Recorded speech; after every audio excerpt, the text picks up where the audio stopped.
이게 이제 뭐 행정부 대 행정부, 그다음에 미국의 안보실과 한국의 안보실이 대화를 해서만은 될 문제가 아니고 의회에 대한 로비도 상당히 네. 들어가야 될 것이고요. 지금 이런 어떤 미국의 반도체 정책에 대해서 불만을 가지고 있는 미국의 동맹국이 한국뿐만 아니거든요. 그래서 같은 생각을 가지고 있는 동맹국들이 조금 협력을 해서 미국에게 시정을 요구하는 것도 좀 한번 생각해 볼 만하다고 생각합니다. 일각에서는 핵 안보 문제에 집중하다가 다른 짐을 떠안고 오는 게 아니냐 이런 우려도 나오고 있거든요.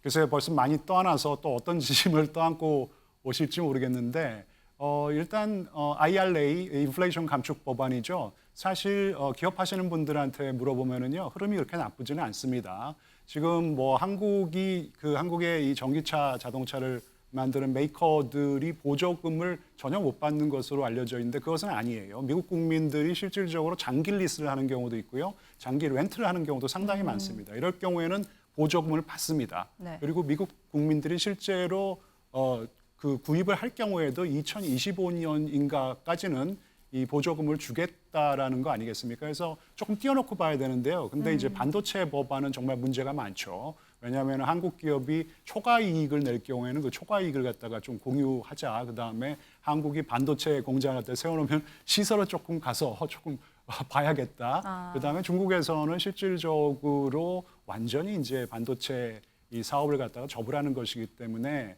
시정해야 되는 부분이 많은데요. 이 시정은 일거에 되기에는 조금 어려울 것 같습니다. 왜냐하면 이게 미국에서는 이 행정부의 정책으로 나오는 것이라기보다는요. 이게 의회의 법안으로 나오는 것이기 때문에요. 이게 이제 행정부가 일거에 이런 것을 수정할 수 있는, 교정할 수 있는 능력도 없고요. 그래서 조금 장기적인 측면에서 교정을 해나가야 되는 어떤 중장기적인 과제라고 생각합니다. 네, 방금 반도체 얘기하셨는데 오늘 백악관 브리핑에서도 이 중국 관련된 얘기를 했어요. 우리가 제재 압박에 좀 동참했으면 하는 이야기를 했는데 이 부분에 대해서는 좀 어떻게 봐야 할지.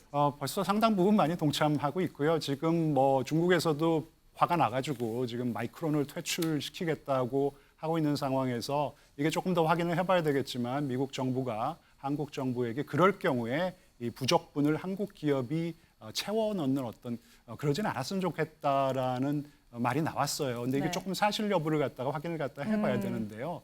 실제로 사실 한국이 이 뭐 반도체에도 각양각색의 반도체가 있지 않습니까? 레거시 반도체라 그래가지고 저가 반도체일 경우에는 중국에 수출할 수 있어야 돼요. 근데 지금 미국의 요구가 전면 철수라는 것이기 때문에 이것은 분명히 조금 시정돼야 될 부분이 있는데요. 말씀드렸지만은 이게 이제 뭐 행정부 대 행정부, 그다음에 미국의 안보실과 한국의 안보실이 대화를 해서만은 될 문제가 아니고 의회에 대한 로비도 상당히 들어가야 될 것이고요. 지금 이런 어떤 미국의 반도체 정책에 대해서 불만을 가지고 있는 미국의 동맹국이 한국뿐만 아니거든요. 그래서 같은 생각을 가지고 있는 동맹국들이 조금 협력을 해서 미국에게 시정을 요구하는 것도 좀 한번 생각해 볼 만하다고 생각합니다. 네, 바이든 대통령 질문 하나만 더 드리겠습니다.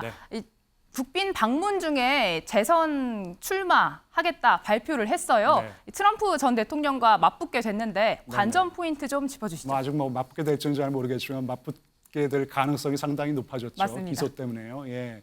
일단 뭐 한미 정상회담 기간에 맞춰서 대선 출마를 선언한 것 같지는 않고요. 이게 4년 전에 딱 요 날에 이제 출마 선언을 했기 때문에 그날이 다가왔기 때문에 지금 출마 선언을 한 것입니다. 근데 뭐 한미 정상회담이 열리는 기간에 출마 선언을 하는 것이 바이든의 어떤 국내 정치적인 입지에 도움은 되겠죠. 왜냐하면 한국이 굉장히 많은 도움을 주는 동맹이라는 그런 인식이 발생하고 있거든요. 전통적인 안보 동맹뿐만이 아니라 미국의 어떤 경제 이익에 실질적으로 도움이 되는 어떤 그런 동맹이라는 인식이 발생했다 했습니다. 작년 바이든 대통령이 한국에 왔었을 때 어떻게 보면 이재용 삼성 전자 회장으로 시작해서 정의선 현대차 회장과의 면담으로 끝나는 어떤 그런 솔직히 말씀드리면 미국 내에서는 이 윤석열 대통령과의 회담보다 이재용 회장 그다음에 정의선 회장과의 어떤 면담이 훨씬 더 많이 부각이 됐어요.